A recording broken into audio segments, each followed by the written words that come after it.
norėjau taip labai ramiai, paprastai kreiptis į signatarus nepriklausomybės.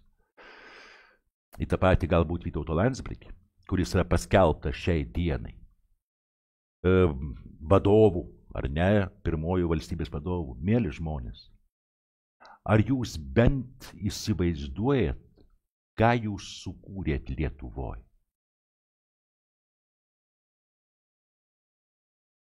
Ar bent įsivaizduojat?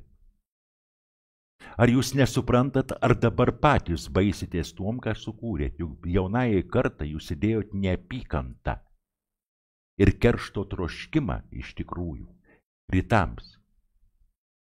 Nors be tų rytų nebūtų ir mūsų nepriklausomybės.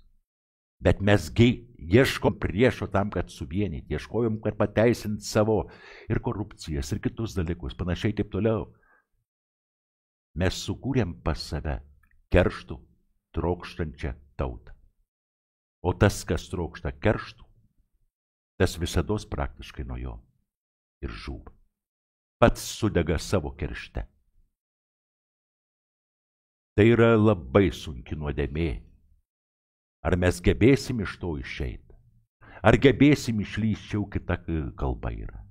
Bet tai yra labai sunki nuodėmė. Nėra šiai dienai tos galios, kuri nebūtų kruvina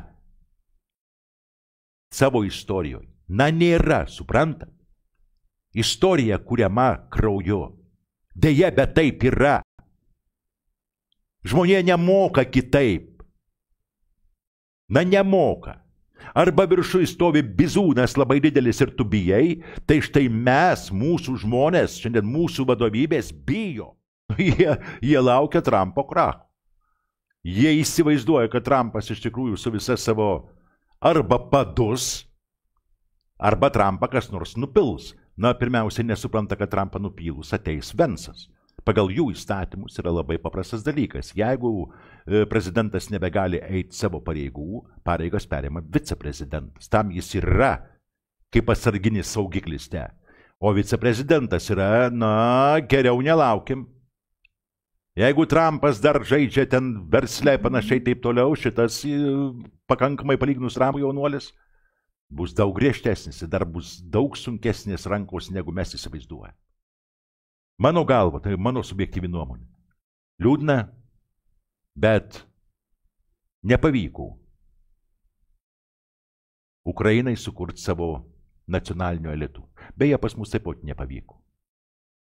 Nacionalinio elito nebuvimas. Kas yra nacionalinis elitas? Tai yra tai, kas, kai tu laikai šitą tvirtovę, kurie tu gimiai, augai šitą žemę, tvirtovę ir tu nesiruoši niekur bėgti, ir tu žinai, kad reikalinga čia gyventi tavo vaikams ir tavo anūkams, bet tu čia tada, nesvarbu, kur tu esi aukštai sėdintis, jeigu tu aukštai valdžioje sėdintis ir tu būtent tokį turi požiūrį, taip tu esi nacionalinio elito dalis. Bet jeigu tu manai, kad turi duoti kažkas tai iš šalies, kad mes turime atiduoti dalį suvereniteto, svarbiausia dėl pilvų. Jeigu tu manai kitaip ir panašiai taip toliau, jeigu tu leidai šičia suskilt, atsiras kunigaikštukams kaip Ukrainoje oligarchiniai sistemai, negali tu būti nacionaliniu elito dalimi. Tu esi jau tokiu atveju tarnaujanti priežiūros, būtent didesnės galios priežiūros elitukas, kuriam pavesta surinkti mokesčius, na ir, sakykim, išlaikyti stabilumą valstybei. Valstybei kabutėse. Kaip mes to nesuprantam? Mes tiesiog paklūstam giluminiai valdžiai, kurie nepastačius yra priežiūros struktūras pas mus. Mes nenorim. Mes su jumis nenorim, pripažinkim.